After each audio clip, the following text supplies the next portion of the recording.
More than 50,000 people have now died in America with coronavirus. It comes as one of the world's biggest manufacturers of disinfectants warned people not to follow President Trump's suggestion that injecting themselves with it could treat coronavirus. One leading company said under no circumstance should its products be put into human bodies.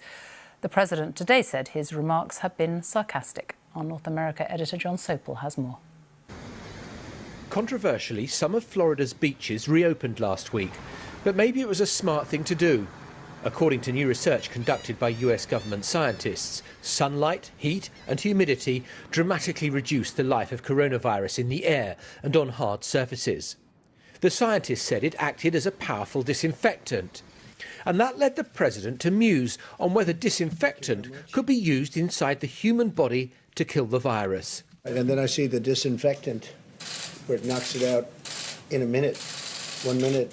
And is there a way we can do something like that by injection inside or almost a cleaning? Because you see it gets on the lungs and it does a tremendous number of the lungs, so it'd be interesting to check that. The president's chief medical advisor looked as though she'd have liked Harry Potter's cloak of invisibility.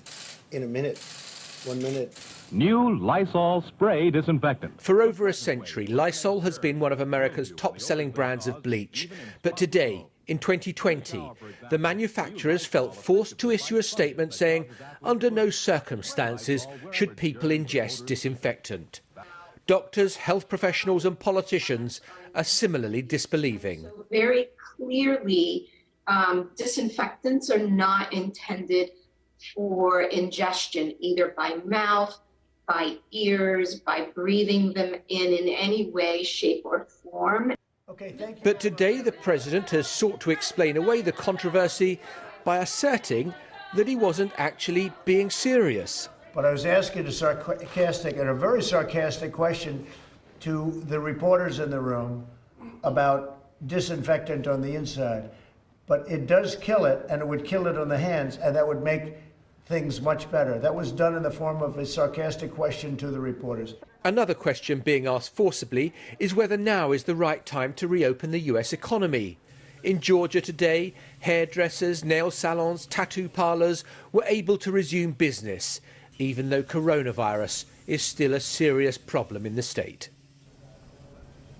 Now, leave to one side the question of whether sarcasm is quite appropriate from the presidential podium in the midst of a pandemic. Donald Trump's account is not exactly what happened. I was at last night's briefing and his remarks were addressed entirely, not to the reporters, but to his chief medical advisor and an official from the Department of Homeland Security. And he seemed deadly serious.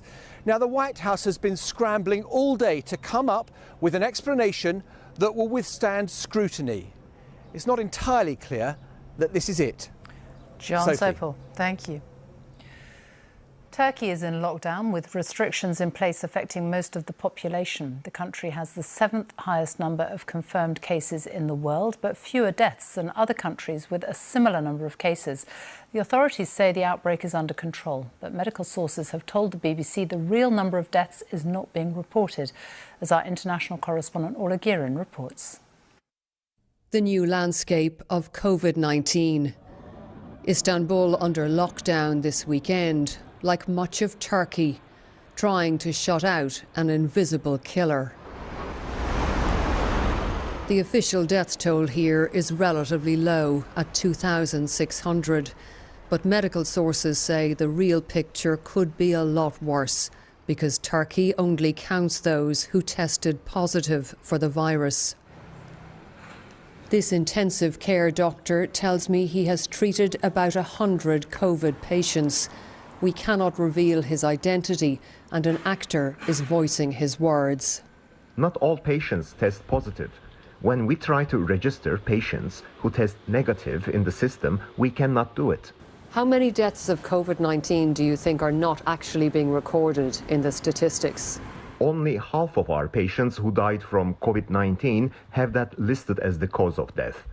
We have to multiply the official number of deaths by 2. Playing with the real statistics creates a perception that the process is being handled very well. Turkey has more intensive care beds than many European countries.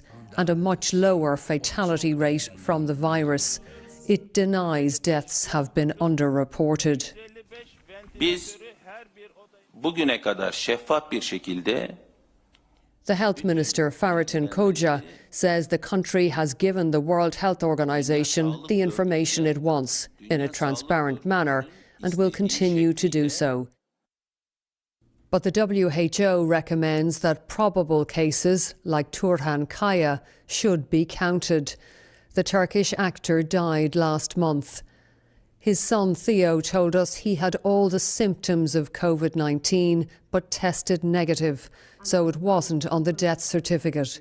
Theo is bereft without him. He was charming, he was a real gentleman, and he was an incredible dad, a really good best friend, and I mean, he had a lot of people who loved him because of that. I mean, he would give you everything and not ask anything in return. I mean, no, he was incredible. I mean, truly. Obviously, you have spoken out, and I know you spoke out before on Twitter. I wonder, do you feel like this is something you have to do in memory of your father? I do it for my father, but I do it for a lot of people who hasn't lost their father yet, and I hope they never will. But I do it for my dad, but I do it because I would know that my dad would have done the same thing.